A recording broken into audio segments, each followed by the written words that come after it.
certainly interreligious dialogue and work between Jews and other people of other non-Christian background and the Catholic Church.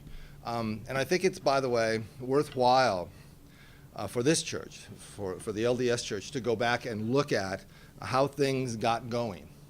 Because you're at an interesting crossroads in your own evolution and your own history, I think. There was a little timidity in the early days when the first new groups were starting to come together after 1965 between Catholics and Jews.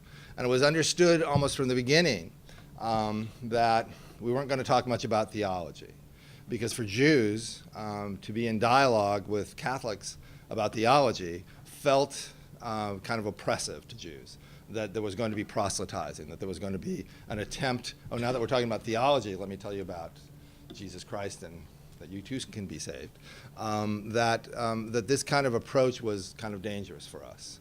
It also harked back to centuries before of the disputations that Jews and were forced into with Christians and Catholics in particular, that were really about power. They were much more than they were really about theology and the lack of power and how much Jews were really at the mercy of the church. So dealing with theology was a difficult thing. I think dealing with theology for you is not as in the same way reminiscent of a power imbalance, but really is something that you need to think about. I don't want to disagree exactly with Elder Porter because I think there is an issue for everyone when you come into dialogue between religions. There is an issue about, do I have to soften my own edges of my own belief in order to engage with somebody else and learn about their beliefs? So I think that it's not easy business. I think it's hard work. I think it's challenging work. But I don't know anybody who got involved. I don't know one person, Christian or Jewish, who got involved in interreligious work, who ended up joining that other religion. People who do this work are people who know who they are religiously and are committed to their traditions and to their faith and to their people.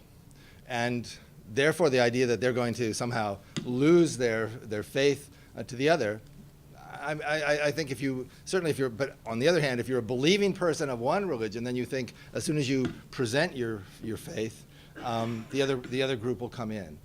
So maybe that creates a fear that it could happen the other way. For Jews, since we're not proselytizing as a group and haven't for 2,000 years, it's something that doesn't really enter into our minds that much. So in that sense, we don't have that same fear. There certainly is, however, within Orthodox Jewish tradition, a tradition, particularly here in this country, that basically says anything theological is off the table. Again, I think that that's understandable. I don't think long term it is completely feasible or will be successful. So I think it's important to consider other approaches, some that would include theology.